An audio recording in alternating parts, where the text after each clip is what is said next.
Good afternoon. My name is Tom Cross with Techtionary. This is a new course on an old issue called Enterprise Sales Acceleration for B2B Professional Development Program. We've been working on this course for more than a decade. It's proven results in sales, revenue acceleration across thousands of B2B sales professionals that reduces the sales cycle, increases competitive edge, reduces staff turmoil, and that's really important, and turnover. The goal here is that we really have found that turnover, staff, whatever, used to be about 100% a year. Now it's 100% every quarter. This causes a tremendous amount of turmoil and turnover in the organization, and results of really declining revenues and really organizational challenges. As a result of this class, it can produce higher margins, provides improved sales leadership, and is designed for small, medium, major, channel, and enterprise markets. Also addresses UC, collaboration, IT VAR, MSP, cloud, security, and other providers and channel partners. One of the key things is, as a class of overall, is that confidence is a demonstration of knowledge. Ivan said this a long time ago, but this whole course is really to help people gain confidence and their knowledge in selling to larger businesses. We found that in the low end of business, it's all about price, but as you get above a few number of, let's say, 10 or more employees, especially the larger businesses, it's not about price, it's about other issues. You can see that this class really works on presenting enterprise solution selling scenarios, understand what customers, especially enterprise business customers, are looking for and expect from a provider of integrated application solutions and networking services. And I'll let you read the rest, but most importantly, it maximizes the confidence close factor and that customer gain retain ratio, because in the small end, where the race is 0 and price is the only thing you're selling on, that's what the customer doesn't really look for, and they're really moving on to find someone who can really help them solve those kinds of situations. From the salesperson perspective, it says, the old adage is, you can't sell what you don't know. And this course focuses on guiding salespeople to be ready for SMB, major, and all these other types of customers. And through the role play optional sessions we have, it's better to be embarrassed here than in front of the customer. So we help people kind of build their own confidence through that knowledge level, and then basically throughout that process, help the customer, understand more what the company is providing out there, because a confused mind always says no, and customers don't buy what they don't understand. So, and given the rapidly changing marketplace out there, technologies, etc., this course becomes ever more critical to people out there and organizations. One of the other things that we also like to think of is that it really kind of helps people in a lot of other areas. It fills in the gaps, gains new knowledge, helps people, you never know what there is to know. And so whether you've got your own course or not, this really can help kind of expand, round out, give a different perspective. We like to think of it as really gaining, new ideas on how to sell this products out there. Gives people a new perspective on this. The other thing, from a new hire perspective, this class gives sales management and leadership, as well as HR insights into likely successful enterprise sales staff and sales compensation plan issues. We find this is really important because we're looking forward, looking backwards, looking within the organization. This is delivered in 1, 2, or 3-day sessions from professionals with the highest scores ever and award-winning evaluations and multi-decades of experience. We also like to think of it as that you can do the class all or none, or I'd say none, but by the slice. And it's also available for keynotes, annual meetings, and other types of presentations, should you need so. We're going to go through all the sessions here, and we've got the outlines. This 20-minute session is obviously not going to cover the whole thing, but to give you some highlights of all the sessions covered. We're going to go through each one of those, and then we'll go through one actual class example, session 4. So here's the individual class sessions. For example, session 1, really talk about enterprise sales professional personal criteria. What are the customers looking for from the person? What kind of knowledge level do they have? Again, you can't sell what you don't know. So make sure that we really help that sales professional really gain that knowledge and gain that professionalism. You can read through all these things out here to make sure that customers and salesperson is really rounded out in all their sales skills, etc., not just, how to open, close, and answer the order. The other thing is that we want to talk about different kind of, in session 2, different types of opportunities for cloud and other solutions. What we find out there is that the sales reps are kind of trained in, we'll call it general business. They really don't know anything about fintech or medical or retail or other types of areas. And so we kind of give some examples in session 2 to quickly give them understanding and some of the terminology and some of the general concepts of what a facility manager is looking for, or what is a manufacturing person looking for, or what is a person in R&D looking for from a solution out there. This really helps us move into the third area, which really talks about the customer types out there. There are so many different customer types that exist out there. And the thing that when you find that, especially as a larger business, there's more people involved in a sale. You may be working through a Microsoft channel partner or a Cisco channel partner or other type of specific channel partners. And so those people have an influence over the decision, because those involved in the decision of your solution, you will never know all of them. So making sure that, whether the CEO's brother is not the CEO of a venture capital firm who's got definite views on your technology and your solution, they have an influence on whether they buy your product or not. But make sure you've got answers and respond to all of them. Session 4, we're going to go through in a few minutes, but this kind of gives you an idea what they're looking for the top 10 topics for the enterprise sales meeting. Throughout that whole process, we're going to kind of talk about what are the customers really kind of looking for. What do you need to do to be prepared for that type of situation. Session 5 is a top 10 proposal quote guide for UC and network services. This kind of helps you get a perspective on what you need to include in your proposal and how you need to prepare your proposal for going forward out there. I like to think of it as that you need to be prepared for a lot of different issues out there, and make sure that you're addressing these things and really trying to be honest about those concerns that they may have out there. Also, make sure that you're really involved in all the different aspects of their business. Make sure you're providing customer case studies that are relevant to their situation, not just relevant to another industry. And also make sure that your company has got a good, you have a good company reputation. Make sure that's addressed pretty well. If there's a crisis going on in your company, make sure that you've addressed those kind of things. Session 6 is basically enterprise business issues. They're looking for a one-stop shop. And research for decades, we found that they really want a happy meal, a one-stop shop, a SPOC, a single point of contact. They're looking for planning issues. They're looking for capacity issues. They're concerned about downtime. They're looking at scalability, responsibility. These are all business issues that companies are really looking for from you and your solution out there. What kind of experience do you have? How are you billed out there? How do you provide the billing out there? I think what happens is that people forget that billing is still an issue, and whether the person you're talking to is really the right person in that organization to talk to about the billing. So in other words, are you really ready for the future as well as your solution? Enterprise technical issues. These are the things that, we kind of talk about needs and speeds out there and technobabble and terms and acronyms and things like that. So it kind of gives you a flavor for what these people are talking about out there. Because what happens is that if you throw technobabble at them, they may glaze over because, again, the person you're talking to is maybe not the only person involved in the sale. And if you confuse them, what we said before is a confused mind always says no. So make sure that you have those technical issues ready and in a friendly environment. I've seen sentences that are written basically full of acronyms. They're not looking for an acronym approach here unless you've defined them. If you've got lots of acronyms, why not provide them a glossary? A great tool to help them. Here's a handout. Here's a glossary of all the terms we use in our business. So again, they can share that with other people in the organization. Your proposal, your content, everything you do may be shared by 20 other people, maybe shared by outsiders. We're finding that more and more companies have consultants that are helping them evaluate because the person that you're selling to does not want to lose their job by buying your product. Again, make sure that if network management is an issue, these are the issues that are helping you involved with that.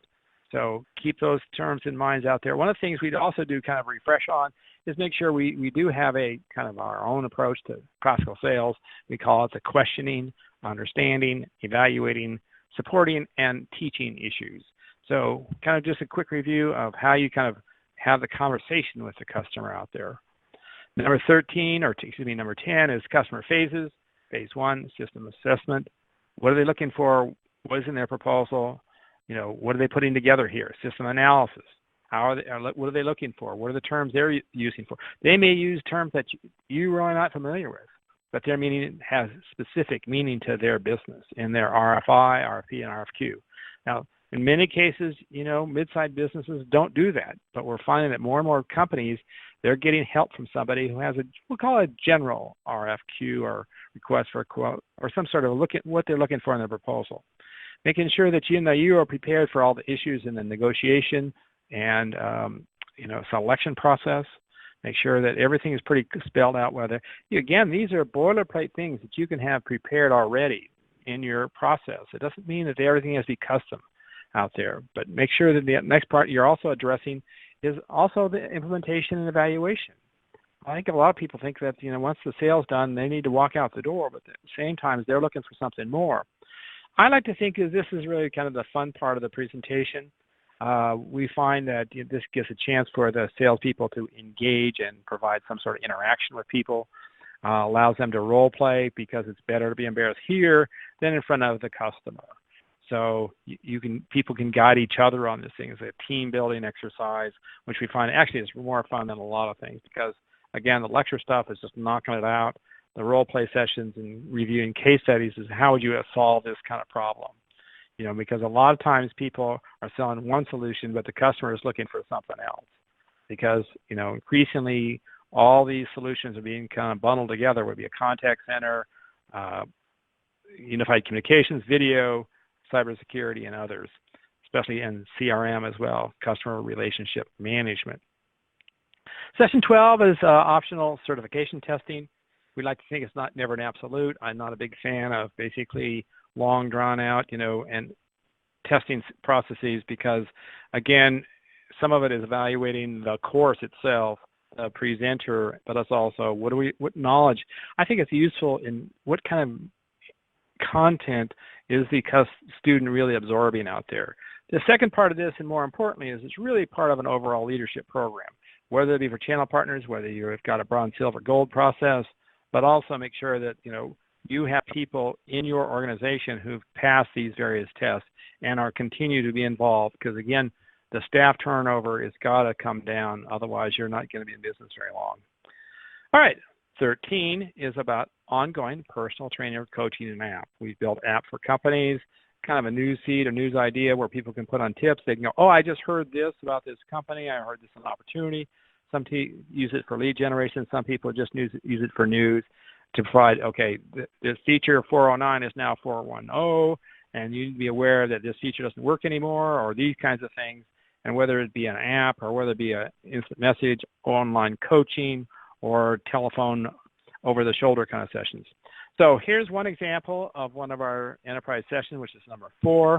I think that what we see out here is that here is session 4, top 10 topics for enterprise sales meetings. All right, so we're going to go through each one of these. And because I want to remind you is that they're not interested in the money, they want content because that's what they're looking for. So before you go, check out their website and make sure you understand their business. They're not interested in your business as much as you understand their business. What do you really know about them? And make sure that when you go in there, you're fully prepared because it really shows them, oh, wow, this person really cares about my business. He's not just a throw up and show up kind of person. So anyway, we kind of cover those kinds of things in there in a kind of review process. Number 2 is understanding that, you know, what does your product fit in the overall food chain out there? Is it a self-serve product?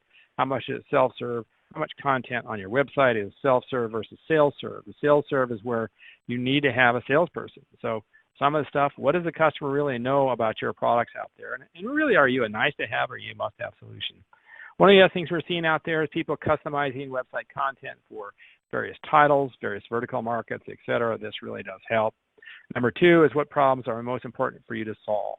Because, again, they're looking for overall solutions out there. They're not looking, they may have pain that you're not really talking about. You're talking about some gain of one thing, but they've got their real pain is something else. Maybe you cannot solve that, but you can certainly understand that and maybe bring to them a solution that may not, again, be from your business, but they see you as a professional and they may come to you for other things in the future. You cannot assume that what you sell today is what they're going to be buying tomorrow. The other thing that I like to remind people, as we said before, is that the Machiavellian person in the organization who's out to destroy you, and the solution out there. So be prepared for any kind of consequence of the politics of any kind of business out there. Those are really kind of important things to think about as you move forward here. I like to also think about is, uncovering the problems that exist out there. Legal discovery is kind of an interesting term. We talked about people testifying before Congress, but the idea is that here, what we're looking for is what other people in the organization or in team are involved in the solutions. What are they looking for? What do they need to know? What does the CFO need to know? What is the CIO? What is he looking for? How does that fit within their format? Things like that. Can this have an overall benefit to the business? Is this a strategic opportunity, or is this just something that, is a widget? The other thing is I like to think about is that if they raise objections, listen to their objections without responding to each one. This is not a debate. What I find in salespeople is that as soon as the customer raises an objection, they feel like they need to respond to it. No, you don't. You listen to what they have to say and be polite, because, again, you may find later in your part of the presentation that you've answered that question in a nicer way. Because, again, this is not a debate. This is not a fight-off.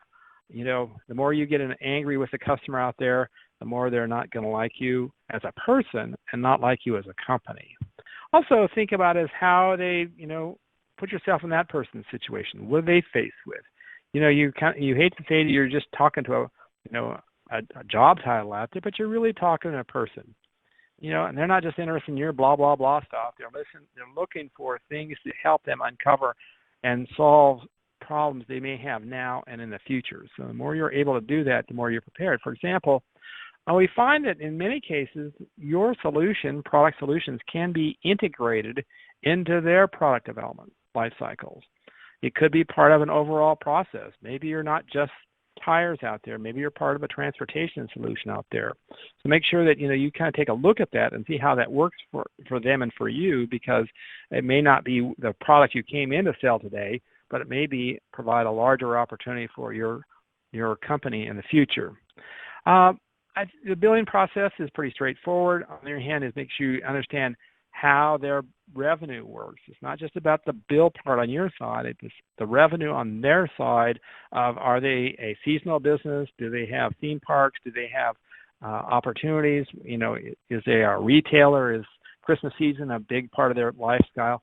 Where their revenue is going, et cetera. So keep that in mind as you move forward. And also really kind of makes it fun to look at different ways to help them solve their business. Also, what are the new applications? People talk about omni-channel. And if you're pitching an omni-channel, which is kind of an integrated, unified communications, contact center, social media solution, what does that mean for their business? You may have come in to sell one thing, but you may have the opportunity to sell other things. Plant the seed for video, mobile, SD-WAN, cloud, private cloud, multi-cloud. We're finding more and more of this kind of multi-cloud situation out there. We've written extensively on that. We have extensive background on those kinds of topics out there. I'd like to think that, there's artificial intelligence somewhere along the lines, and maybe you'd like to say there's artificial intelligence. Make sure it really is. The second part of this is, where are the new businesses? Because, again, I put this chart together to show that, your solution might be a pocket wearable out there, but it's part of an overall healthcare solution. Maybe there are features in there that they really need to provide a stickiness on the retain side of your side of the revenue. So keep in mind that there are new ways to help them increase their revenue. How can you help? What can you do? What does your solution do to help them do their business better? It's great that they answer the phones, but are they really in the need of looking for a phone solution? Are they looking for unified communications? Are they looking for a video meeting solution with their customers? What are they looking for from their perspective as where their business is going? There's new ways to think about these kinds of things, and who else is involved. I keep coming back to that because, again, you have to keep reminding yourself that you're not the person you're talking to, may be a business analyst, but certainly not the decision maker. And so, you don't want to waste their time or yours, but make sure you're prepared for all the different types of customers that are involved in the process. I think that's so important. Do you have the timetable? This is really kind of the fun part of the thing, is you kind of drill down. I don't think most people talk about timetable. Are they building a new building? Are they moving the building? Are they adding people? How fast are they growing? Is there if they're at one revenue today, ask them what the revenue is going to be tomorrow, and see from that perspective, if you've got X number of widgets they're buying from you today, they may need twice as many tomorrow. What is the schedule for this? Make sure that you're in contact with this stuff. Make sure it's part of the planning process. Are there other elements in the whole process that make your solution a better solution than your competitors? Bring checklists. This is a great tip out there. Take away if nothing else. If you don't do the class, just make sure you got checklists. Here's a checklist of what we're looking for. How's it fit in with their checklist? Oh, well, we need more bandwidth for your solution. Oh, we need more servers for our solution. We're going to move to a cloud. Most companies are struggling with, I call it closet to cloud situation. Are you a cloud solution? Are you a closet solution? Can you be both? If they go closet now, can you go cloud later? Those are the things that they're looking for. Make sure those checklists are really helpful. And the last thing is really number 10, is that what else forgot? Are there opportunities to uncover what they really need and what they are not really talking about today? If you need to, sign a non-disclosure. Make sure that you're really really close to that customer. Make sure you really understand where they're going with their business, and listen and listen and listen all the time. We have TE1M, 2 ears and 1 mouth. Again, are they building their apps? How can your solution fit into their apps? Maybe you've got an IM solution that fits into their app solution. Make sure that those kinds of things. That's the end of session 4. Again, that was just a sample of what we're going to talk about here. Here are some references, from the #1 business-to-business influencer, Evan Kirstel, about our skill set out there. Here's another reference from my colleague works at Gartner about our skills. Here are other courses that we have built on artificial intelligence and market validation and business issues. We also build courses on what I call building a competitive intelligence agency. So this class is a part of an overall solution which you can use in your organization. Depends on the size. We also do things on crisis communications. Every day, I don't know that the Boeing 737 will ever fly again. You kind of wonder about that. We also do strategic customer assessments, where we go out and talk to customers for you and explore what they're really looking for, so we can come back and we kind of build a plan. Oh, you're going after this customer. Wait a minute, the customers are going in this direction. So that part of that customer assessment process aligns the sales marketing organization with the customers out there and the channel and sales. The other one, which is really a lot of fun, is that everybody complains almost every day on LinkedIn about meetings. So we've got our own digital meetings technology professional. Because if you're boring face-to-face, you're still going to be boring by video conference. And as one fellow said, technology only makes it worse. So this is a really good class to kind of integrate how their presentation skills, because if people complain about meetings, why aren't people doing more about this stuff? It's really kind of fascinating to me that a lot of the vendors out there are throwing the technology out there.